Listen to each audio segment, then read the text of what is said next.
अस्सलाम वालेकुम। पाकिस्तान तहरीक इंसाफ के सेक्रेटरी जनरल सलमान अकरम राजा का कहना है कि अल्लाह ताला ने पाकिस्तान पर सैलाब का अजाब हमारी नाइंसाफियों की वजह से नाजिल किया है। ये सैलाब इसलिए आए हैं कि अवाम की आवाज़ दबाई गई और वोट चोरी किया गया। वोट चोरी करने वालों की तरफ से जो जुल्म किया जा रहा है ये उसका अजाब है। नाजरीन, बंदा पीटीआई का हो और सियासत में मजहबी टच ना दे, ये हो ही नहीं सकता। ये पीटीआई की करामात ही तो हैं कि सलमान अकरम राजा जैसा पढ़ा लिखा आदमी भी पार्टी ज्वाइन करने के बाद ऐसी बेतुकी बातें करने लग जाता है, क्योंकि अगर अजाब सियासी मामलात पर आते तो 2014 में 126 दिन रोजाना लाइव कॉन्सर्ट और म्यूजिकल जो उछल कूद है उस पर पूरा डी चौक ही भस्म हो जाता। अगर वोट चोरी पर अल्लाह का अजाब नाजिल होता तो 2018 के इंतखाबात में आरटीएस बिठाने वाले और उसके नतीजे में इख्तदार में आने वाले अपनी बनाई हुई जन्नत में दाखिल होने से पहले ही गिरकर अल्लाह को प्यारे हो जाते। अगर नाइंसाफियों पर अल्लाह अजाब देता तो शहीद जुल्फिकार अली भुट्टो को तख्तेदार पर लटकाने का हुक्म देने वाले और मियां मोहम्मद नवाज शरीफ को झूठे मुकदमे में नाअहल करके वजारत उज़्मा से निकालने वाले अपने सहूलतकारों समेत फना हो जाते। $1 मिलियन क्वेश्चन यही है कि अगर पूरे पाकिस्तान में सैलाब अल्लाह का अजाब है और वजह जुल्म, नाइंसाफी और वोट चोरी है तो इस अजाब का आगाज खैबर पख्तूनख्वा के गरीब देहातों से क्यों हुआ? जिस सूबे में बकौल आपके अवामी और इंसाफी हुकूमत है, वहां मुल्क की तारीख में पहली बार बड़े बड़े पत्थरों का अजाब कैसे आ गया?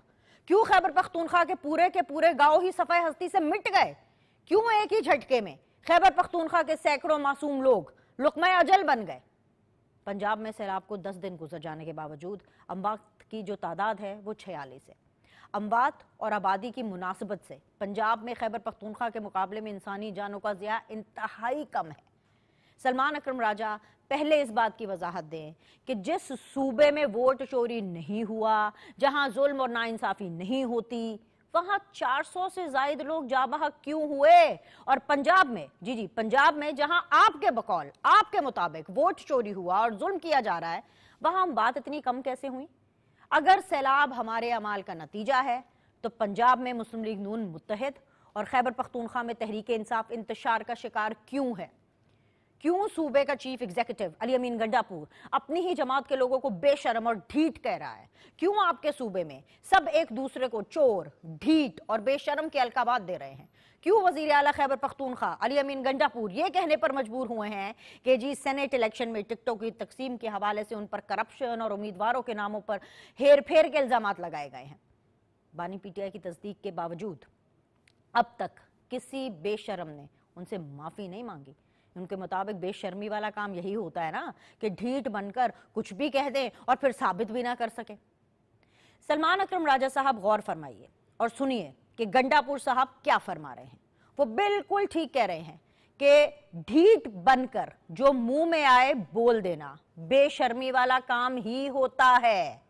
पाकिस्तान में सैलाब और अजाब की हकीकत पर हम आज के शो में सीधी बात करेंगे, मगर हमेशा की तरह पहले एक ब्रेक।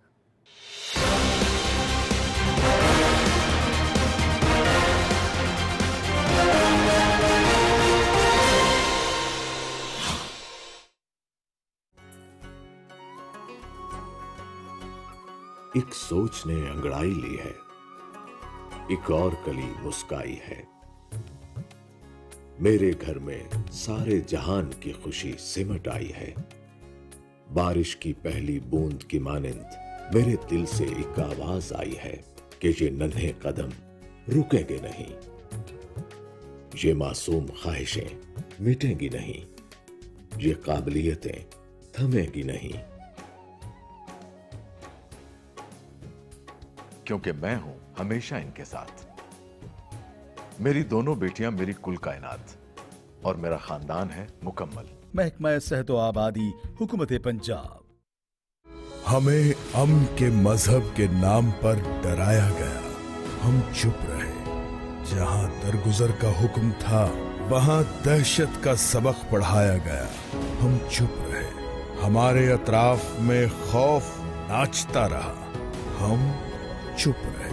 हमारी मस्जिदों और मदरसों से खून रिश्ता रहा, हम चुप रहे। हमारी सोचों पर कुफल लगते रहे, हम चुप रहे, अपने ही हमारी जड़ें खोखली करते रहे, हम चुप रहे, हमारे जवानों की सोच को पामाल किया गया, हम चुप रहे, हर कलमा गो से सवाल किया गया, हम चुप रहे।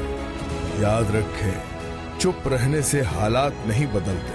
नफरत फैलाने वालों से लड़ने के लिए सबको बोलना पड़ता है। तो बोलो अपनी बका के लिए, बोलो इस धरती से वफा के लिए। दुरुस्त, हर वक्त, बर वक्त।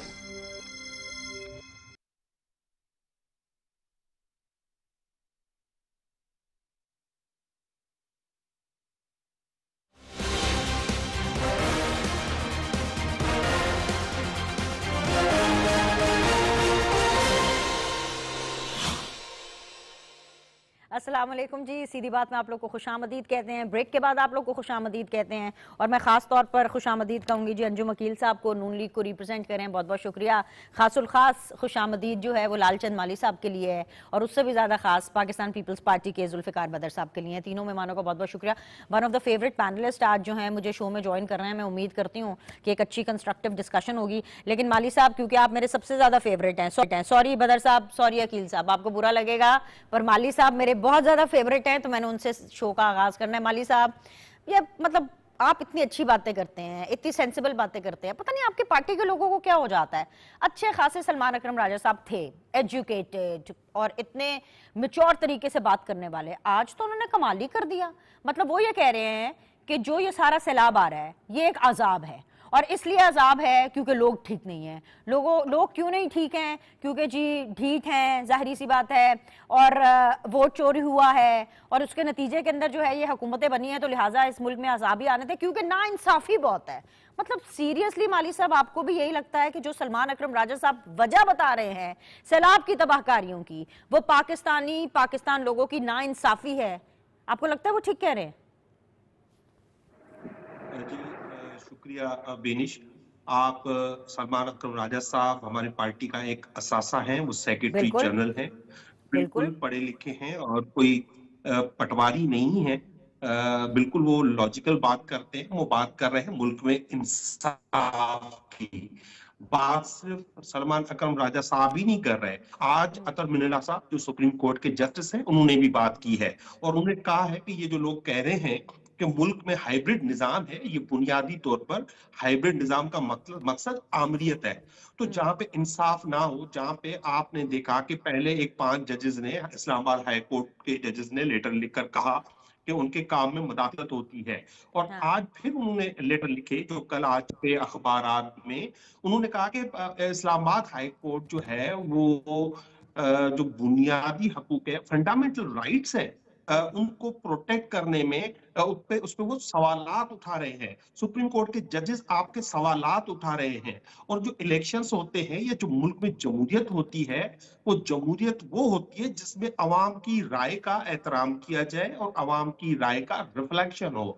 8 फरवरी को जो कुछ हुआ है उसके लिए तो ये बेचारे हुकूमत वाले खुद भी, जो कभी खुद को ये नहीं कहते टीवी चैनल्स पर आकर या मीडिया पे आकर के हमारे पास अवाम का मैंडेट है, तो इस मुल्क में जो इख्तियार है इसको गवर्न करने का वो पाकिस्तान की अवाम का है और वो अपने चोजन रिप्रेजेंटेटिव्स के थ्रू वो उनको गवर्न करते हैं। मैंने आपकी बात अगले 5 मिनट के लिए मान ली। अगर आप मुझे ये कन्विंस कर पाए मेरे भाई कि आपके सूबे के अंदर तो साफ शफाफ इलेक्शन हुआ, क्योंकि आपके सूबे के अंदर जो हुकूमत बनी वो मेरिट पे बनी, राइट? ऐसा ही है।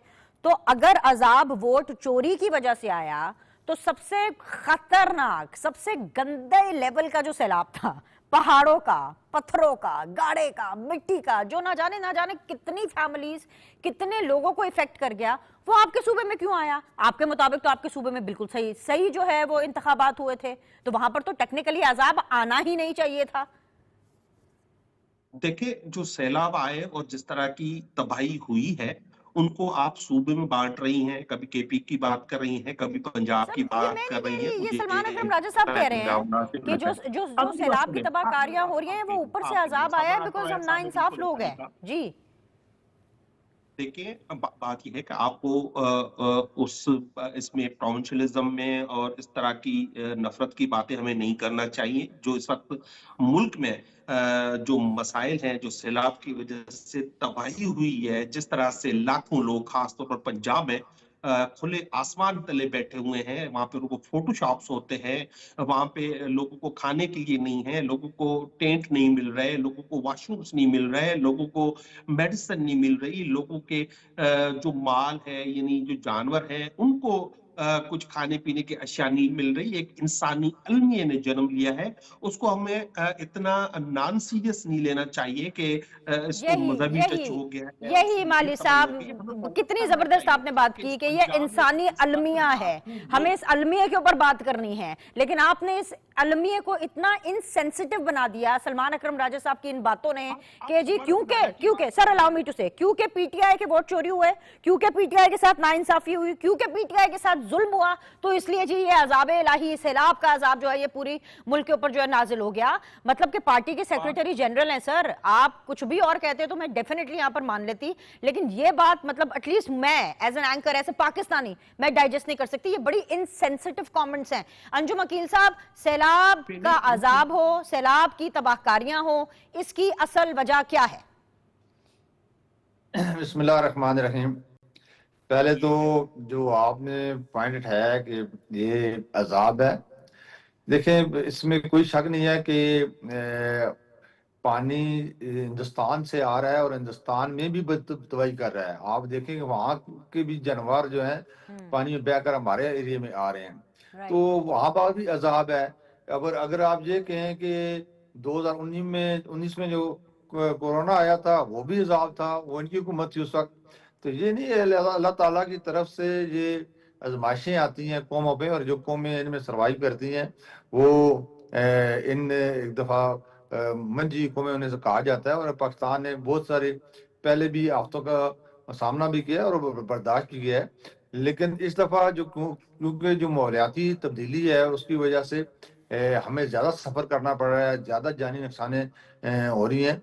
लेकिन अगर फिर बात फिर भी आती है कि इसको हम किसी सुबैयत पे नहीं लेकर जाना चाहिए, लेकिन हम इंतजामात पे जरूर देख सकते हैं कि KPK में 15 साल की हुकूमत है और इससे पहले भी सैलाब है, उसमें भी बेशुमार नुकसान हुआ है, और इस दफा जो आया है वो भी बेशुमार वहाँ नुकसान हो रहा है। मैं नहीं कहता कि वो अजाब है, सुबाइयत तो एक तरफ है, लार्जर पिक्चर अगर आप देखें तो ये मजहबी टच है। This is another form of मजहबी टच कि अल्लाह का अजाब इसलिए आया है क्योंकि बहुत ही नेक और पारसाज लोग हैं पीटीआई वालों के, और उनके साथ नाइंसाफी हो गई, उनके साथ चोरी हो गया, उनका वोट, उनके साथ जुल्म हो गया। It is a bigger thing. ये सुबाइयत से बहुत ऊपर की बात चली गई है। मजहबी टच अब ये सैलाब के अंदर भी दे रहे हैं सर। खून रेजी और दहशतगर्दी सबसे ज्यादा खैबर पख्तूनख्वा में होती है, तो उसको क्या नाम देंगे आप? तो इसलिए मैं तो ये कहूँगा कि एक कुदरती आफत है, और इस आफत को पूरे पाकिस्तान के अवाम सफर भी कर रहे हैं और इसको मिल का मुकाबला भी कर रहे हैं। मैं तो अपने पाकिस्तानी लोगों को खराज तहसीन पेश करता हूँ कि किसी के हर कोने से पाकिस्तान के कोने कौन से लोग उठ के खैबर पख्तूनख्वा जा रहे हैं, बलूचिस्तान जा रहे हैं, पंजाब में जा रहे हैं, और बेशुमार खिदमत कर रहे हैं अपने लोगों की और अपने लोगों को बचा रहे हैं। इसलिए इस चीज़ को मेरे ख्याल में सियासी टच नहीं देना चाहिए, बल्कि इनको तो अपनी जो वहाँ के खैबर पख्तूनख्वा में सैलाब ज़दगान के लिए इंतजामात हैं उनके लिए कोशिश करनी चाहिए। जो कि हकीकत ये है कि जो भी लोग हमारे पंजाब से गए हैं या इस्लामाबाद से गए हैं, बहुत ही नागुफ्ताबे वहाँ सूबाई हुकूमत के इंतजामात हैं और न होने के बराबर इंतजामात हैं। इससे पहले आप देखें कि खड़े खड़े दरिया में 1 घंटा लोग वीडियो बनाते रहे, पूरा खानदान घर के 20-22 लोग चले गए हैं। वहाँ खैबर पख्तूनख्वा की हुकूमत ने कोई इंतजाम नहीं किया और कोई हेलीकॉप्टर नहीं भेजा। तो ये तो फिर आप कहेंगे कि इनकी हुकूमत की वजह से खैबर पख्तूनख्वा में ये अजाब आया है, तो ये फिर वो मुनासिब होगा। बाकी फिर तो अंजुम भाई सलमान अकरम राजा साहब की लॉजिक के मुताबिक फिर तो सबसे ज्यादा 2 नंबरी, सबसे ज्यादा वोट चोरी, सबसे ज्यादा जुल्म, सबसे ज्यादा हर चीज जो गलत चीज है वो KPK में हुई है, अगर इन्हीं का पैमाना ले लिया जाए, क्योंकि सबसे ज्यादा नुकसान पूरे पाकिस्तान में right now as I am talking to you, as I am conducting the show, वो KPK में हुआ है, और सबसे कम अगर देखा जाए तो पंजाब में हुआ है। तो फिर इसका मतलब है कि पंजाब के अंदर सबसे कम वोट चोरी हुए, सबसे ज्यादा वोट KPK में चोरी हुए। फिर अंजुम भाई ऐसे कर लेते हैं। देखें जी, सुलेमान अकरम राय साहब भी पाकिस्तानी हैं और वो पंजाब से तल्लुक रखते हैं, और हकीकत इसमें कोई शक नहीं है, बड़े पढ़े लिखे लोग हैं मेरे भाई, बड़ी ठीक बात की है। मैं उनसे ये उम्मीद नहीं कर सकता कि ऐसी जुबान बोलेंगे या ऐसी बात कहेंगे कि एक कुदरती आफत को आप सियासत से मुंसलिक करेंगे। लेकिन ये इश्क खान ऐसे ही होता है। फिर ऐसे सलमान अकरम राजा साहब भी जब इश्क करते हैं अपने लीडर से, तो जब आशिक बन जाता है ना इंसान अपने लीडर का, तो फिर इसी तरह की जबान बोलते हैं। ये पीटीआई का जादू है कि जो भी पीटीआई में, सलमान अकरम राजा साहब जैसे बंदे भी पीटीआई में जाएंगे तो इस तरह की बहकी बहकी बातें करना शुरू कर देते हैं। अलाउ मी कि मैं बदर साहब को इसमें शामिल करूं। बदर साहब, दो चीजें आपके सामने रखनी है। एक तो ये कि क्या सियासत में रिलीजन का एलिमेंट, मजहबी टच इतना ज्यादा नागुजीर है, और खास तौर पे फॉर पीटीआई, कि इसको हर जगह पे चाहे धक्के से, जोर से, जबरदस्ती से, चाहे सैलाब जैसी नागहानी आफती क्यों ना हो, it's a natural calamity, everybody knows that, तो उसके साथ भी जोड़ना बहुत ज्यादा जरूरी हो गया। और अगर पीटीआई का लॉजिक माना जाए सर, तो इसका मतलब है कि फिर खैबर पख्तूनख्वा के अंदर तो मतलब बहुत ही ज्यादा वोट चोरी हुई है, बहुत ही ज्यादा जुल्म हुआ है, बहुत ही ज्यादा नाइंसाफी हुई, जिसकी वजह से सबसे ज्यादा लोग खैबर पख्तूनख्वा के जो मेरे बहन भाई हैं वो इफेक्टीव हैं उसके सबसे ज्यादा। बिस्मिल्लाहिर्रहमानिर्रहीम। बहुत शुक्रिया बिनिश, आपने अपने प्रोग्राम में इनवाइट किया।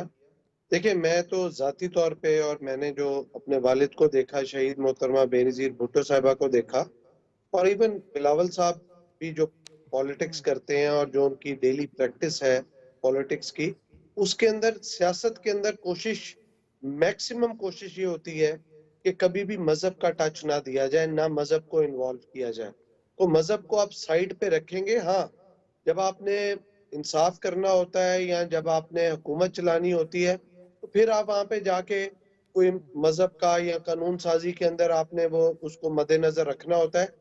लेकिन सियासत जो है, आप जब उसको डे टू डे बेसिस पे करें, आप उसको इस तरह की प्रैक्टिस बनाएं जिसके अंदर आप उसके अंदर ऐसे जो है मजहबी मामलात को शामिल ना करें जहाँ पे वो जाके कंट्रोवर्शियल हो जाए और चीजें आपके कंट्रोल से बाहर हो जाए, तो वो सियासत जो है वो फिर आपकी कंट्रोवर्सी में चली जाएगी। तो लिहाजा हमारी पार्टी के अंदर या हमारी लीडरशिप के अंदर ऐसी कोई प्रैक्टिस नहीं है कि वो सियासत के अंदर मजहब को लाया जाए। मजहब को मजहब के तरीके से फॉलो करते हैं और सियासत को सियासत के तरीके से, इन दोनों को मिक्स एंड मैच करके नहीं चलाया जा सकता। और जहां तक बात रह गई आपकी दूसरे सवाल की, देखिए, मैं आई डोंट नो, मैंने तो ये आपसे अभी सुना कि सलमान अकरम राजा साहब, हम उनकी इज्जत करते हैं, लेकिन सलमान अकरम राजा साहब को ऐसी बात नहीं करनी चाहिए थी। पहली चीज तो ये है कि ये हमारा मुल्क है, चाहे वो केपी है, पंजाब है, सिंध है या बलूचिस्तान है, हमारे बहन भाई हैं, हमारे पाकिस्तानी हैं, हम उनके लिए दुआगो हैं कि अल्लाह पाक उनके लिए आसानियां पैदा करे। और ये जो सैलाब आता है या कुदरती आफात आते हैं, हमें हिम्मत ताकत दे, हुकूमतों को हिम्मत ताकत दे, जो लोग बैठे हैं इक़्तिदार में उन लोगों को हिम्मत ताकत दे कि इन मसाइल से निपटने के लिए अल्लाह ताला उनको हिम्मत दे। हम तो दुआ गो हैं ताकि लोग इस अजाब में, इस प्रॉब्लम में फंसे ही ना। लेकिन अगर आप ये कहें बदर साहब, हम भी दुआगो हैं, because you are saying this, allow me to add this sir, क्योंकि मैं चाहती हूँ आप इसके ऊपर भी कमेंट कर लें कि सिंध के अंदर भी एक हाई अलर्ट है। एनडीएमए की एक बाकायदा तौर पर पूरी ब्रीफिंग हुई, फिर definitely weather forecast and everything. Sindh is under a lot of सैलाब का थ्रेट, क्योंकि डेफिनेटली भारत की आबी जारहियत भी इस हवाले से जारी है। सो दुआ तो डेफिनेटली एक एलिमेंट है, हम भी कर रहे हैं, आप भी कर रहे हैं, लेकिन आपकी सिंध हुकूमत ने तैयारी भी कर ली है सर इससे निपटने के लिए, ये भी बता दीजिएगा। देखिए, ये जब 2022 में सैलाब आया था तो बहुत सारे ऐसे वाइट कॉलर लोग थे जो कि घरों से बेघर हो गए थे और उनकी जिंदगी की सारी जमा पूंजी उस सैलाब के अंदर चली गई थी। तो उस टाइम पे बहुत सारे फिर इंटरनेशनल डोनर एजेंसीज के साथ बिलावल साहब ने मिलके वहां पे उनके लिए कोई शेल्टर का बंदोबस्त किया, घर बनाया। तो उस चीज सैलाब को मद्देनजर रखते हुए और फ्यूचर कंजम्पशन को ज़हन में रखते हुए अब सिंध गवर्नमेंट ने पूरी तैयारी की है। चीफ मिनिस्टर और जितने मिनिस्टर्स हैं, एमपीएस, एमएनएस हैं और लोकल जो रिप्रेजेंटेटिव्स हैं लोकल बॉडीज के या लोकल हमारी पार्टी के ऑफिस बेरर्स हैं, सब ने तैयारी की हुई है कि एक तो ये कि जहां जहां से पानी ने गुजरना है वहां पे लोगों को पहले से ही साइड पे कर दिया कि लोगों का और लाइफ स्टॉक का नुकसान ना हो, और जहां से पानी ने मजीद आना है या कोई चीज है तो उसके अंदर कोशिश कर रहे हैं कि कैसे उसको जो है बचाया जा सकता है, शहरी आबादी को बचाया जा सकता है, उसके ऑल्टरनेट पानी को कोई रास्ता दे दिया जाए ताकि जो मेजर जो अर्बन शहरी आबादियां हैं उनको बचाया जा सके। कि आपकी साथ वाली विंडो में लालचंद माली साहब हैं, अगर आज आपकी साथ वाली विंडो में सलमान अकरम राजा साहब होते ना तो वो सवाल कुछ ऐसे करते कि आपके सिंध में कितने वोट चोरी हुए, कितना जुल्म हुआ, जो कि अब नई सैलाब की अलर्ट जारी कर दी है और एनडीएमए की ब्रीफिंग भी जो है वो इस तर्ज पर होती। So anyways I got your point Mali साहब। एक और चीज इससे पहले कि मैं शहबाज शरीफ साहब की बात करूं, प्राइम मिनिस्टर की बात करूं, उनके दौरा चीन की बात करूं, वहां की कामयाबियों की बात करूं, अली अमीन गंडापुर साहब जो है वो अपने लोगों को ढीठ कह रहे हैं, अपने लोगों को बेशरम कह रहे हैं। समंदर को कूजे में बंद करूं ना सर, तो अजाब ये होता है ऊपर वाले का कि आपकी अपनी पार्टी में इतना डिवाइड है, पता नहीं क्यों। आपकी अपनी पार्टी में सभी लोग एक दूसरे के दस्तों गिरबान हुए हुए हैं। आपकी अपनी पार्टी में लोग बता रहे हैं कि ढीठ होने की डेफिनेशन क्या होती है। And this I am talking from a very renowned person जो कि अली अमीन गंडापुर साहब हैं। सर आपकी पार्टी में क्या चल रहा है ये बताइए।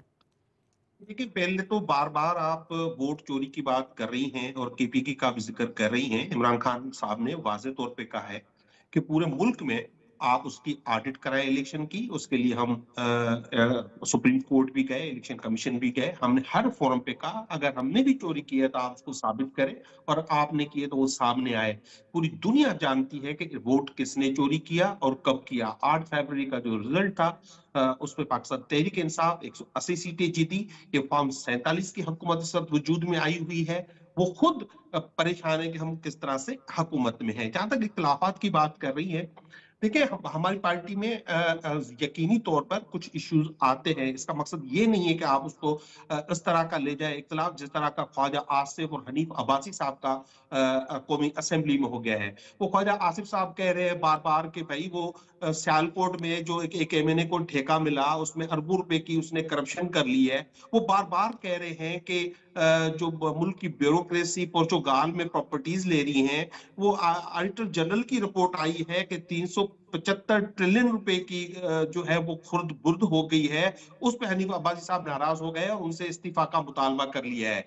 देखिए असल इश्यूज ये हैं, उस इश्यूज पे डिस्कस कर रहे हैं कि इस मुल्क को हम कहां ले जा रहे हैं। टेररिज्म आपका नजर में मैं अंजुम अकील साहब से जवाब ले देती हूँ। माली साहब खुलकर आप बात करें। अंजुम अकील साहब हैं, अभी बड़ा मुस्कुरा रहे थे। अंजुम अकील साहब पता नहीं कौन आ गए जी तुम्हारे दफ्तर जिन्होंने तुसी उठ के मिले हो ए दस देना तुसी माली साहब नो।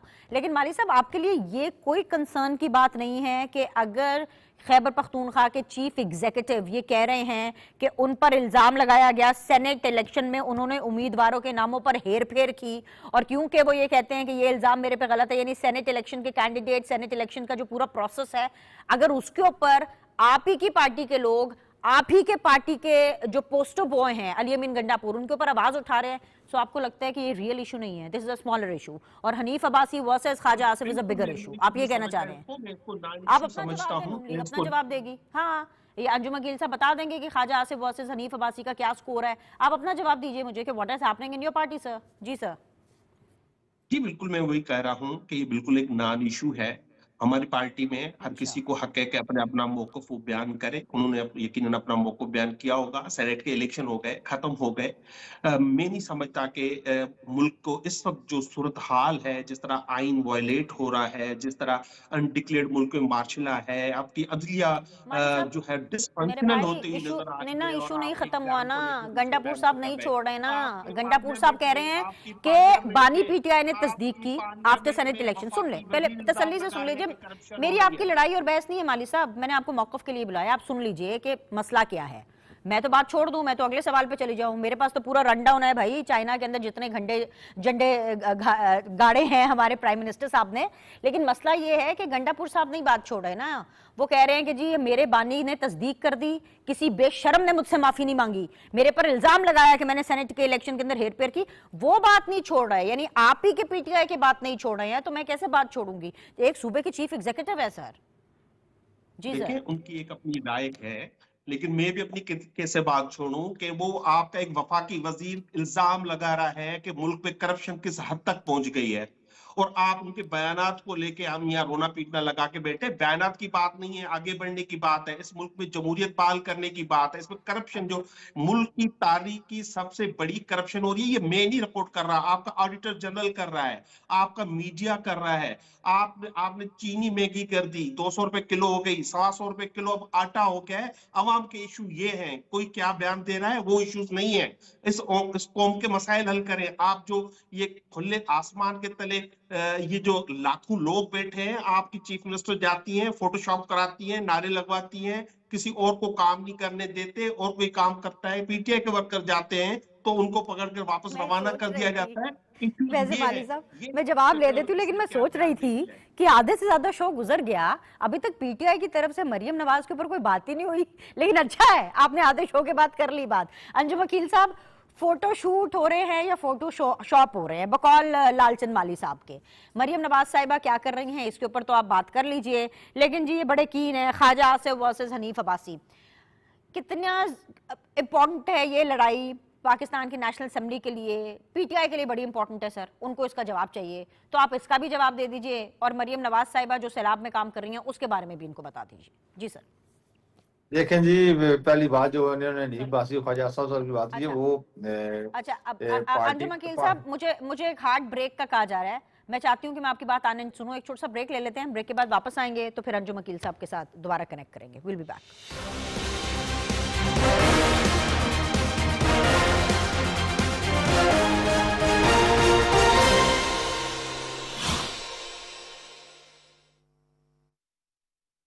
रब्बना वबअथ फीहिम रसूलन मिनहुम यतलू अलैहिम आयातिक व युअल्लिमुहुमुल किताब वल हिकमत व युज़क्कीहिम इन्नक अंतल अज़ीज़ुल हकीम। ऐ परवरदिगार, इन लोगों में इन्हीं में से एक पैगंबर मबूस कीजो जो इनको तेरी आयतें पढ़ पढ़ कर सुनाया करे और किताब और दानाई सिखाया करे और इनके दिलों को पाक साफ किया करे। बेशक तू गालिब है, साहिब हिकमत है। सलाम उन पर जिनका इखलाक है कुरान की तफसीर, जो है नादारों कमजोरों के दस्तगीर। तमाम आलमे इस्लाम को खातमुन नबीयीन रहमतुल लिल आलमीन हजरत मोहम्मद सल्लल्लाहु अलैहि वसल्लम का 1500वां जश्न विलादत बासादत मुबारक। आए हजूर सल्लल्लाहु अलैहि वसल्लम की सीरत तय्यबा पर अमल पैरा होकर दुनिया व आखिरत की तमाम कामयाबियां समेट लें। वरफ़अना लका ज़िक्र, ए नबी मैंने तुम्हारा जिक्र बुलंद कर दिया, और वो उस वक्त भी बुलंद था, आज भी बुलंद है और हमेशा बुलंद रहेगा इंशाअल्लाह। हुकूमत पंजाब। हमें अमन के मजहब के नाम पर डराया गया, हम चुप रहे। जहां दरगुजर का हुक्म था वहां दहशत का सबक पढ़ाया गया, हम चुप रहे। हमारे अतराफ में खौफ नाचता रहा, हम चुप रहे। हमारी मस्जिदों और मदरसों से खून रिश्ता रहा, हम चुप रहे। हमारी सोचों पर कुफल लगते रहे, हम चुप रहे। अपने ही हमारी जड़ें खोखली करते रहे, हम चुप रहे। हमारे जवानों की सोच को पामाल किया गया, हम चुप रहे। हर कलमा गो से सवाल किया गया, हम चुप रहे। याद रखें, चुप रहने से हालात नहीं बदलते। नफरत फैलाने वालों से लड़ने के लिए सबको बोलना पड़ता है, तो बोलो अपनी बका के लिए, बोलो इस धरती से वफा के लिए। दुरुस्त, हर वक्त बर वक्त।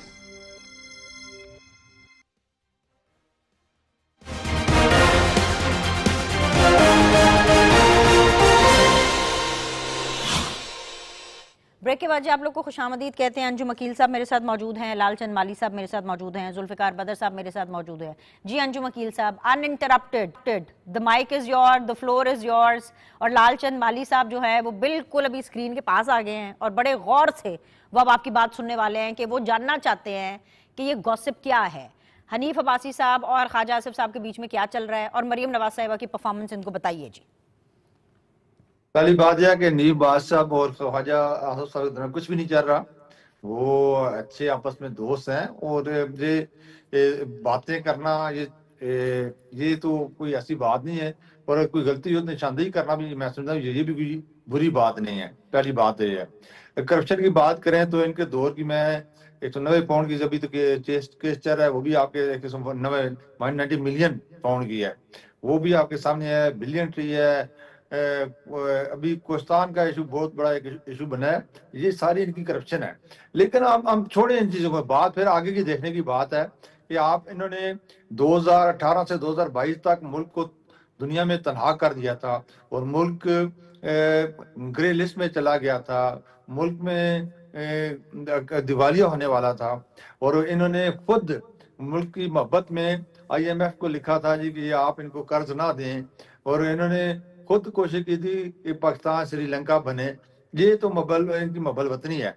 और हमारे इस दौर की एक साल की बात करें तो वज़ीर आज़म पाकिस्तान मियां शहबाज शरीफ साहब ने दिन रात जो मेहनत की है, और इसमें कोई शक नहीं है कि हाफिज आसम नीर साहब ने वो भी दिन रात मेहनत की है। और आज हमारी तलकात चीन के साथ एक मिसाली तलकात हैं, और जिस तरह वज़ीर आज़म पाकिस्तान का वहाँ इस्तकबाल हुआ है वो एक मिसाली है, जो मैं समझता हूँ कि इससे पहले इमरान साहब भी वज़ीर आज़म रहे हैं या और भी वज़ीर आज़म रहे हैं, किसी का इस तरह इस्तकबाल नहीं हुआ। तुर्की के साथ हमारे तलकात बड़े मसाली हैं, वो इनसे पूछें। अज़रबैजान के साथ हमारे तलकात कैसे हैं, आज हमारे किर्गिस्तान के साथ कैसे तलकात हैं, ईरान के साथ कैसे तलकात हैं, तो सऊदी अरब है और अमेरिका के साथ कैसे तलकात हैं। इनके दौर में पाकिस्तान बड़े जबरदस्त है, पर लालचंद माली साहब जो है उनके अंदर से आवाज आ रही है कि दुनिया जहां के साथ आपके ताल्लुकात बिल्कुल ठीक है, लेकिन आपकी पार्टी के अंदर भी एक वजीर के दूसरे के साथ ताल्लुकात ठीक नहीं है। वो इसका जवाब चाह रहे हैं। देखें जी, ये तो इख्तिलाफ राय जरूर होती है, लेकिन अल्हम्दुलिल्लाह हमारी पार्टी मुत्तहिद है, किसी किस्म का कोई इंतशार नहीं है। जो इनकी पार्टी में थोड़ी सी मुश्किल आई तो बाकी पार्टी पूरी तितर बितर होगी, वो आपके सामने है। और इन्होंने बड़े बड़े अभी चैलेंज भी किए कि जी हम बड़ी गैदरिंग कर रहे हैं, हम एजिटेशन कर रहे हैं, कोई लोग बाहर नहीं आए। और मैं समझता हूँ कि इनकी इस वजह से भी, मैं ये नहीं कहूँगा कि इनको ये इल्ज़ाम दूँ कि इनके इंतशार की वजह से, और इसमें मैं ये कहूँगा कि पंजाब में जिस तरह वज़ीर आला मरियम नवाज शरीफ साहब दिन रात काम कर रही हैं, और जिस तरह आज सैलाब में वो खुद हर ज़िले में खुद जा रही हैं, और जिस तरह वहाँ उनकी मुतासिरीन की इमदाद कर रही हैं, वो दुनिया के सामने है। और इसी तरह वज़ीर आज़म पाकिस्तान खुद और अपने उनकी तमाम कैबिनेट जिस तरह हर अपने अपने इलाके में मुतासिरीन के लिए काम कर रहे हैं, उनके लिए अनाज का बंदोबस्त कर रहे हैं, खाने पीने का बंदोबस्त कर रहे हैं, उनकी रिहाइश का बंदोबस्त कर रहे हैं। इनसे पूछे कि KP की हुकूमत जो कि 15 साल से मुसलसल हुकूमत में है, KPK में, वो क्या कर रही है अपने लोगों के लिए।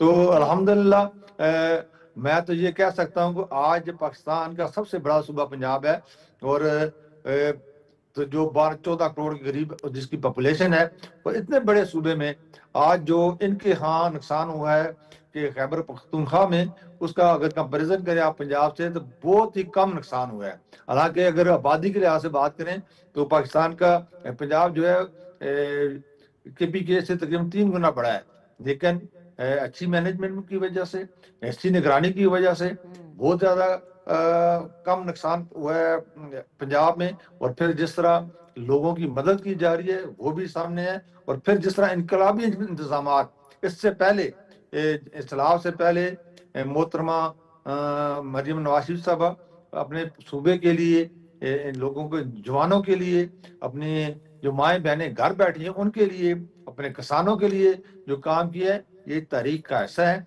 और बड़े महदूद टाइम है। आज हर बच्चे के हाथ में जवाब जो है वो आपने दिया। आई एम श्योर के माली साहब के जो क्वेश्चंस है वो एड्रेस हुए होंगे।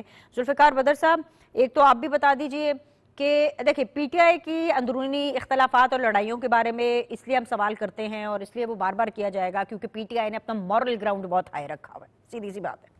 लेकिन ये जो लड़ाई हमें बता रहे हैं ख्वाजा आसिफ साहब की या हनीफ अब्बासी साहब की, क्या ये इस मैग्नीट्यूड और इस लेवल की है जिस तरह से पीटीआई और माली साहब इस वक्त right now in my show बार बार उसके ऊपर क्वेश्चन करेंगे, बाकी सब छोड़े वो बताएं, बाकी सब छोड़े वो बताएं। और दूसरी चीज ये कि पंजाब के अंदर जिस तरीके से मरियम नवाज साहिबा काम कर रही हैं उसका अगर आप मवाजना खैबर पख्तूनख्वा के चीफ मिनिस्टर साहब के साथ और खैबर पख्तूनख्वा की मशीनरी के साथ करें तो उसके ऊपर आपकी क्या राय बनती है? कि आपको लगता है कि सिर्फ फोटोशूट या फोटोशॉप हो रहे हैं या एक्चुअली काम भी हो रहा है? जरा अपनी राय भी बता दीजिएगा। देखिए, पहली चीज तो ये है कि ख्वाजा आसिफ साहब और हनीफ अब्बासी साहब की अगर असेंबली के अंदर कोई बहस व तकरार हुई है या डिफरेंस ऑफ ओपिनियन आया है तो ऐसा पार्टियों के अंदर होता है और होना भी चाहिए, कॉज जब तक इख्तिलाफ राय नहीं होगा चीजें हाईलाइट नहीं होती और मसाइल का हल नहीं निकलता। अगर सब अच्छे की आवाज आना शुरू हो जाए हर तरफ से तो फिर चीजें आगे चलती नहीं है। तो ये क्रिटिकल एनालिसिस होता है कि जब कोई बंदा कोई प्रॉब्लम हाईलाइट करे तो उसको सबको सुननी चाहिए और उसका मामला लेके चलना चाहिए। आपने बात की कि पीटीआई के लोगों का मॉरल ग्राउंड बहुत हाई है, मुझे तो आपकी इस बात की समझ नहीं आई, लेकिन पीटीआई चूंकि एक पार्टी ऐसी है और उनका लीडर मौजूद नहीं और केपी के अंदर अभी एक आपके अंजुम साहब बात कर रहे थे कि आबादी के लिहाज से तो पंजाब का सूबा बड़ा है लेकिन रकबे के लिहाज से बलूचिस्तान के बाद अब केपी बड़ा है जब से फाटा पाटा साथ मिले हैं। तो हम केपी हो या पंजाब हो, देखें असल बात यह है कि यहाँ पे मैं जो चीज ऑब्जर्व कर रहा हूँ कि मरियम नवाज साहिबा तैयारी कर रही हैं, कोशिश कर रही हैं और एक खातून होने के नाते और दूसरा ये कि अभी पहली दफा उनको एक ऐसा ओहदा मिला है जिसके ऊपर वो आके अपना लर्न भी कर रही हैं, एक्सपीरियंस भी ले रही हैं और पब्लिक पॉलिसी के लिए वो जो है चीजों को बेहतरी लाने के लिए काम कर रही हैं। अभी रिजल्ट आना शुरू तो नहीं हुए 100%, लेकिन जो उनकी डायरेक्शन है अगर वो इस तरह काम करती रही तो चीजें बेहतरी की तरफ जाएंगी इस सूबे के अंदर। लेकिन केपी के अंदर भी, क्योंकि केपी पाकिस्तान का हिस्सा है और मेरी ये ख्वाहिश है और दुआ भी है और मैं ये चाहता भी हूँ कि ये मामला सिर्फ पंजाब की हद तक या मरियम नवाज की हद तक ना रहे। ये जो चीजें हैं, सैलाब है या और दीगर मामलात हैं या कोई कानून साजी है या ट्रैफिक है या कोई डेवलपमेंट का काम है या ट्रांसपोर्टेशन को बेहतर करने का काम है, ये सिर्फ पंजाब में नहीं केपी में भी होना चाहिए, सिंध में भी होना चाहिए, बलूचिस्तान में भी होना चाहिए। और केपी को, अगर केपी के पास कोई ऐसी चीज नहीं है तो उनको इस चीज के ऊपर सीखना चाहिए, क्योंकि ट्रांसपोर्ट की जो निज़ाम है, फैसिलिटेशन है, वो पंजाब में बेहतर है, सिंध में भी बहुत बेहतरी आई है पिछले 1 साल 2 साल के अंदर, वहां पे भी चीजें बेहतरी की तरफ जा रही हैं। तो अगर आप कोई चीज लीड नहीं कर सकते तो फॉलो कर लिया जाए। तो सिंध के भी बहुत सारी ऐसी जिसको पंजाब को देख के करते हैं और पंजाब के बहुत सारे इनिशिएटिव हैं जो सिंध को देख के जो है वो उसको फॉलो करते हैं और यहाँ पे डिफरेंट नाम से इनिशिएट किए जाते हैं। तो मैं समझता हूँ कि इसमें आप एक हेल्दी कंपटीशन अगर आ जाए और चीजों को अवामुन्नास की और अपने सूबे की, शहरों की बेहतरी के लिए कर लें तो ये ज्यादा बेहतर है, ना कि हम ये बताएं कि कोई अजाब आ रहा है ना कि कोई और चीज का आ रहा है। तो हमें एक दूसरे के साथ कंपटीशन करके चीजों को बेहतर प्लानिंग की तरफ लेके जाना है। और मैं समझता हूँ कि सूबा पंजाब हो, सिंध हो, केपी हो, बलूचिस्तान हो, जो जितना तरक्की करेगा और जिसका चीफ मिनिस्टर जितना काम करेगा, डिलीवर करेगा, कल को उसी के लिए बेहतर नतीजे हैं, उसी को डिलीवरी मिलेगी। साहब, हमने अंदरूनी बात कर ली, let's talk about the international जो स्पेस है उसके ऊपर। जिस तरीके से Pakistan is shining, the prime minister of the country is shining, the field marshal of the country is shining, हम पिछली सफों से अगली सफों में आ गए हैं। वजीर आजम का जो दौरा चीन है पाकिस्तान के लिए वो कितना अहमियत का हामिल है? Let's talk about that before I close the show. मैं बिनिश इसके अंदर I want to congratulate the field marshal general Asim Munir साहब। मैं उनको कांग्रेचुलेट इस वजह से करना चाहूंगा कि अगर वो भारत का हमला जब 7 मई को हुआ और 10 मई को वो पाकिस्तान का जवाबी हमले के लिए अगर हिम्मत हौसला ना करते तो आज हम as a country, as a nation हम पसपा होके रह जाना था। आप देखें कि 2019 में भी इंडिया ने हमला किया था जब हमने उनका एक 2 फाइटर जेट गिराए और एक पायलट पकड़ लिया था। लेकिन पाकिस्तान ने हमला नहीं किया। तो ये मैं समझता हूँ हमारे सिपा सलार की बहादुरी की वजह से आज पाकिस्तान जो है वो फ्रंट फुटिंग में चला गया है। और हमारी आप देखें सिर्फ इस जंग का जवाब देने की वजह से आज हमारा प्राइम मिनिस्टर हो, हमारे फेडरल मिनिस्टर्स हो, हमारे बिलावल भुट्टो जरदारी साहब ने लीड किया यूनाइटेड नेशन के अंदर और दीगर फोरम्स के ऊपर गए, एक पाकिस्तानी डेलीगेशन लेके पाकिस्तान का नैरेटिव, तो वो पूरी दुनिया ने उनका नैरेटिव सुना। और ये जो सारा पाकिस्तान की फॉरेन पॉलिसी को बेहतरी है, ये बिलावल भुट्टो जरदारी साहब का भी बड़ा रोल है इसके अंदर। 2022 में जब वो फॉरेन मिनिस्टर बने थे, तो मैं इस चीज को सम अप इस तरह कर रहा हूँ कि देखें ये जो चाइना के अंदर पाकिस्तान को एक एप्रिसिएशन मिली है और आप हाईलाइट हुए हैं, of course general Asim Munir साहब का तो इसमें हाथ है ही है, लेकिन मैं समझता हूँ इसमें हुकूमत वक्त शहबाज शरीफ साहब को भी अप्रिशिएट करना चाहिए और उनकी सारी टीम को भी, कि वो और हुकूमत और इस्टेब्लिशमेंट यानी सिविलियन साइड और जो इस्टेब्लिशमेंट है, सिविल मिलिट्री रिलेशन जो है वो वन पेज पे है। और ये मुल्क के लिए जो है इसके बड़े खातिर खा रिजल्ट्स आएंगे, क्योंकि पूरी दुनिया पाकिस्तान की तरफ देख रही है।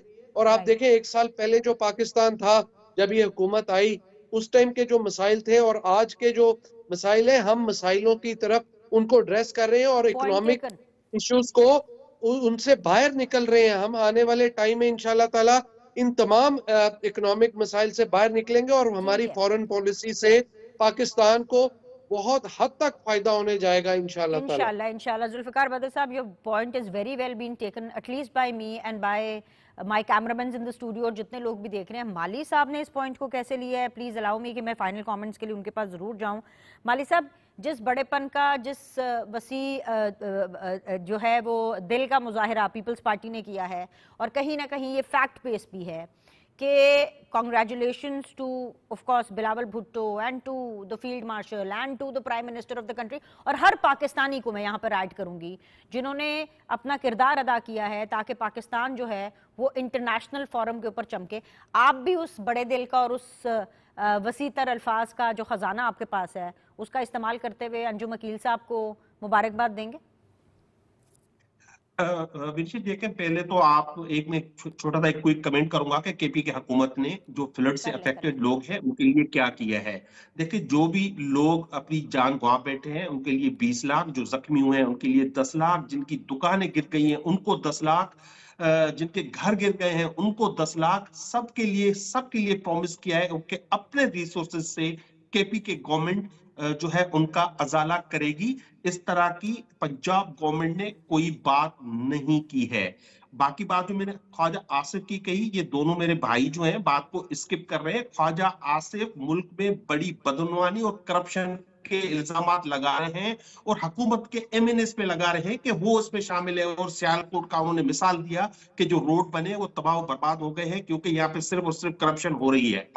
तीसरी बात कि पीपुल्स पार्टी और नवाज लीग, अब पीपुल्स पार्टी तो अब जो खातमई हो चुका है उनका, वो बिलावल साहब जो है वो शहबाज शरीफ को फॉलो करते हैं और पंजाब पीपुल्स पार्टी जो है वो मरीम नवाज साहिबा को ही फॉलो करती है। जहां तक जुल्फिकार बदर साहब ने जो बात की है आर्मी चीफ की या फील्ड मार्शल की, तो हम भी यही कह रहे हैं कि इस मुल्क में इख्तियार इस वक्त फील्ड मार्शल के पास है। ये कठपुतलियां हैं, इनके हाथ में कुछ भी नहीं है।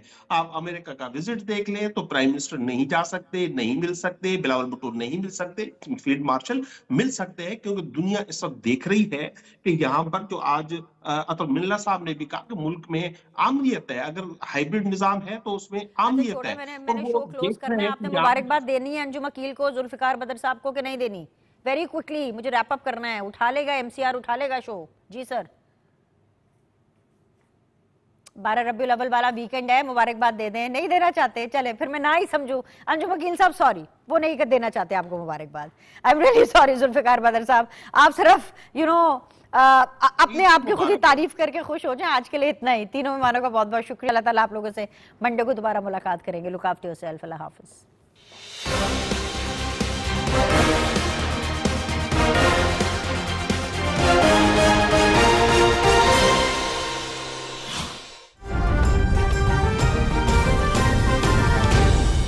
दुरुस्त, हर वक्त बर वक्त।